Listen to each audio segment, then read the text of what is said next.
Welcome to Behind the Shadows. I would like to invite you to subscribe to the channel and leave your like. Enjoy the story. The sun had barely risen on the horizon when I climbed into the truck, the scent of fresh coffee still lingering in the air. Sarah stood at the door of the house, her hands cradling a mug, and the expression on her face was a mix of concern and love. "Are you really going to make this delivery, Jack?" she asked, her voice trembling slightly. "It's just one more trip, love. I need the money," I replied, trying to hide the dissatisfaction that was consuming me. Being a truck driver had always given me a freedom I cherished, but lately, the open road felt more like a burden weighing down on my shoulders. "But Echo Road? You know that route is known for being strange, right?" Sarah pressed, her eyes locked onto mine as if she were trying to convince me to change my mind. "You could look for something different, something safer." I looked at her, feeling frustration welling up. "It doesn't work that way, Sarah. We need this money for the bills. And I'm a good driver. There's nothing to worry about." She sighed, concern evident in her gaze. "Just be careful, please. Remember that I'll always be here, waiting for you." "I know," I replied, already pulling away. I understood her worry, but the truth was I needed that solitude of the road, even if it was starting to consume me. I climbed into the truck and started the engine, the familiar rumble surrounding me. The radio was tuned to some random station, just to break the silence in the cab. With one last look at Sarah, who was now waving, I drove on, heading into the unknown. As I drove, the landscape became increasingly desolate, and Echo Road loomed closer. The radio reception was a bit spotty, but I didn't mind. The solitude of the road was an old companion, and I was sure I could handle it. But as I turned the radio knob, a strange voice emerged, distorted and whispering. "Jack," it called my name, sending a chill down my spine. "Jack, you're going to a place you shouldn't." I tried to ignore it, thinking it was just a transmission glitch, a result of fatigue and isolation. But the voice persisted, echoing in my mind like a distant call I couldn't shake off. "Jack," it felt as if it knew me, knew things I had never shared with anyone. I took a deep breath, trying to focus on the road ahead, but unease began to seep into my chest. "It must just be the loneliness," I muttered to myself, but the truth was that something inside me was starting to stir, and the atmosphere around Echo Road felt heavier than I could bear. As I fueled up the truck at the gas station, the smell of gasoline mixed with the aroma of fresh coffee wrapped around me, bringing a sense of familiarity amid the strangeness of Echo Road.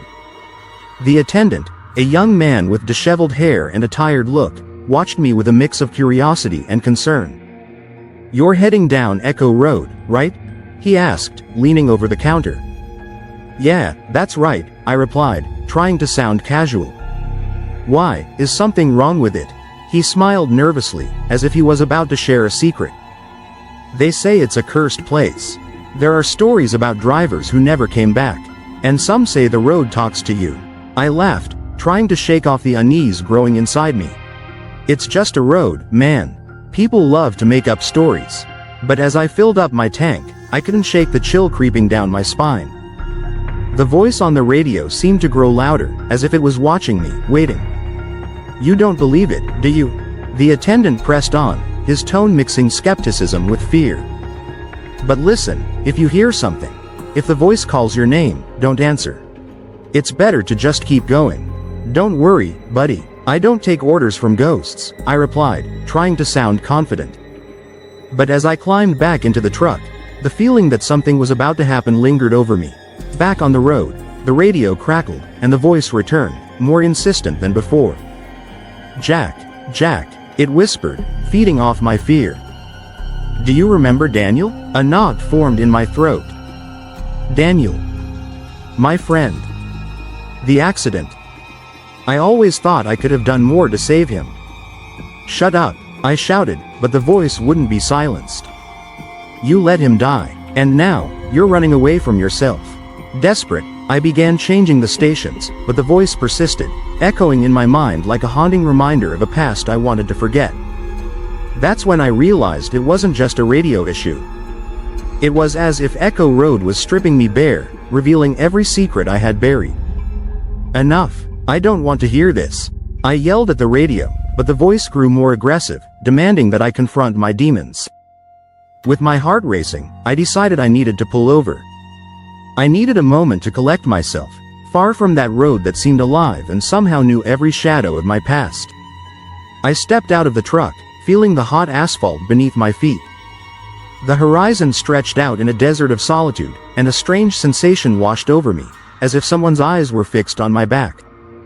The voice on the radio whispered, no longer just an echo, but a reflection of my insecurities. "Jack. You can't run away from who you are," it murmured, sending a wave of chills down my spine. "It's okay, Jack, it's just the road," I muttered to myself, trying to shake off the weight that was gathering in my chest. But each step I took seemed to echo louder, as if the very ground was warning me.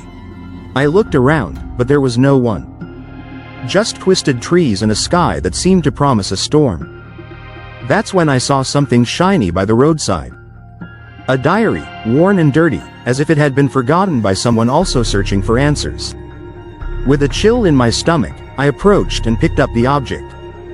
Upon opening it, the yellowed pages were filled with scrawled notes, some so confused that it seemed the author was on the brink of sanity. "The echo reveals forgotten truths," one page read, and my mind began to spin. Who could have written this? I thought aloud, but the only answer I received was the now more insistent whisper of the radio. "You know who I am, Jack. You can't hide forever." I snapped the diary shut with a decisive thud, feeling the pressure of the voice intensifying. The idea that someone had gone through something similar to what I was experiencing struck me like a bolt. "This is madness," I said, almost pleading into the void. "I'm not like them." But the truth was that I felt I was losing control. I looked at the diary again, hesitating between leaving it there or taking it with me. Finally, I decided to keep it, an extra weight in my backpack, as if that could somehow connect me to whoever had penned those words. "Enough of hiding," I murmured, taking a step toward the truck. The voice on the radio, now louder and clearer, seemed to laugh at me. "You can't escape, Jack. Your truths are on their way." With a deep sigh, I climbed into the truck and turned on the engine. The road stretched out before me, but I couldn't shake the feeling that, no matter which direction I chose, I was about to confront something I could no longer avoid. As I drove down Echo Road, a strange sensation enveloped me. The trees seemed darker, and the air was thick with oppressive tension. The radio, as if it had a life of its own, began to whisper again. "Jack. You can't run from who you are." The voice was distinct, almost intimate, and each word reverberated in my chest. Then I spotted a figure by the roadside. It was a woman, with long, unkempt hair, dressed simply, yet with a presence that felt almost supernatural. As I approached, I realized she was watching me with piercing eyes, as if she could see beyond my facade. "You're Jack, aren't you?" she said, her voice soft but firm. I was taken aback. "How do you know my name?" "I know many secrets," she replied, a faint smile on her lips. "Echo Road holds truths you'd rather keep hidden. You're going to listen to the voice, aren't you? It's calling for you." "I don't want to hear anything. It's just a glitch in the radio," I replied, trying to keep calm, but the truth was I was starting to feel terrified. "I just need to move on." "Move on without facing your past?" "That's not going to work, Jack. The voice won't go away until you confront what you've left behind." Her tone was almost encouraging, but I felt a knot forming in my stomach. "I have nothing to do with that. What do you know about me?" I asked, trying to divert the conversation. "I know that you lost someone, that you carry a heavy guilt, and that it's eating you up inside." She stepped closer, becoming more intense. "Echo Road is a place of revelation. You need to confront your demons." No, I'm not doing that," I shouted, and without thinking, I started the engine again, ready to drive away. But as I did, the voice on the radio became more insistent, almost desperate. "Jack. You can't escape yourself." Fog began to form, wrapping my truck in a shroud of confusion. The road disappeared in front of me, and I felt lost, completely at the mercy of the heavy atmosphere. The radio faltered for a moment, but the voice continued to echo, now with a tone of desperation that unsettled me. "You are being followed, Jack." Fear surged within me.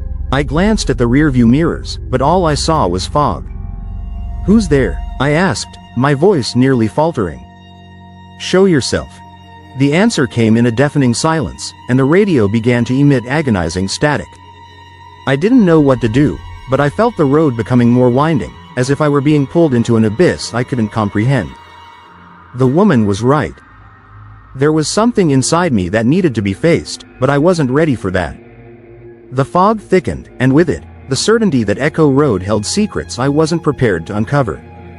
My heart raced as I parked the truck in a secluded spot on Echo Road, surrounded by dark trees and shadows that seemed to move with the wind. The tension in the air was palpable, and I knew I could no longer ignore the voice echoing in the radio. With a deep breath, I turned off the engine and opened the door, letting the cold night air in. "Why won't you stop tormenting me?" I shouted, hoping the voice would cease.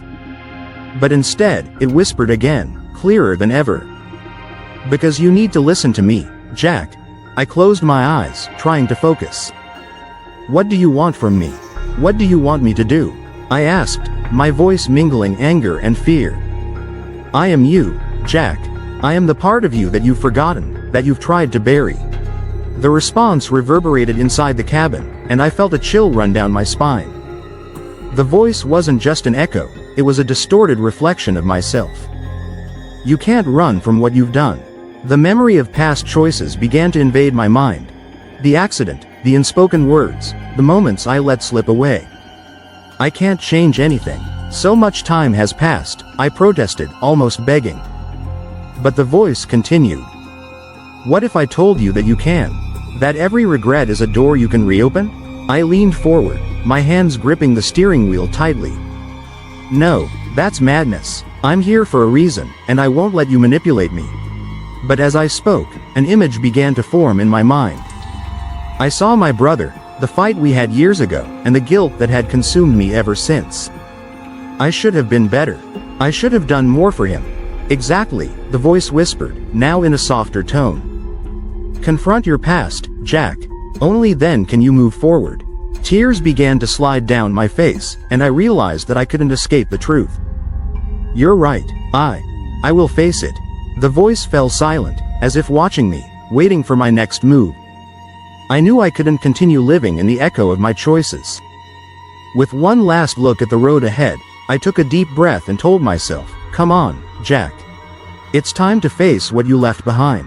The pressure I felt in my chest intensified with every passing second. The truck shook slightly, but it wasn't the uneven asphalt that made me feel this way. It was the voice, that damn voice that wouldn't let me be. With my heart racing, I shouted at the radio, "I'm not that person anymore. I can't change the past." The echo of my own voice sounded almost empty, lost among the metal walls of the cab. A dark laugh erupted from the speaker, as if the night itself were mocking me. "Do you really believe you can escape, Jack? I am you. I am everything you've rejected, everything you don't want to remember." The tone was bitter, and every word seemed to pierce through the thickness of my sanity. Despair began to take hold of me, and a wave of anger and frustration exploded within. "I don't want to know you. I've been through this," I yelled, feeling tears streaming down my face. "You can't run, Jack. Echo Road is a mirror reflecting your failures, your weaknesses. Every curve, every shadow is a reminder of what you did or failed to do." The voice echoed in my mind, and I realized that, somehow, it was right. The pain of unmade decisions, of broken promises, was building up like a storm about to break. I tried to turn off the radio, but my hand hesitated. "If you are me, then what do I need to do?" I asked, my voice trembling. "Confront what you've hidden. Face what you fear. It's the only way to move forward." Her words cut like a blade. I knew I was trapped in an endless cycle, but I wasn't sure if I had the courage to confront it all. I glanced in the rearview mirror, searching for something that could give me an answer. What I saw paralyzed me. It wasn't just my reflection, but a shadow behind me, an indistinct figure that seemed to be watching me. My heart raced. "Who's there?" I asked, my voice trembling. But the figure remained silent, and the night grew more oppressive. The feeling that I wasn't alone on Echo Road was palpable, and the voice, now in a more intense tone, shouted my name once again. "Jack, you can't escape yourself." Fear and confusion overwhelmed me. I was on the brink of collapse, caught between the need to confront what tormented me and the desperate desire to flee. With a foggy mind, I realized that the only way out was to face what I feared the most. What would happen when I finally looked inside myself? Echo Road continued to challenge me, and I knew I could no longer ignore it. Leave your comment and subscribe to the channel. Enjoy and see other stories on the channel. See you in the next story, if you dare.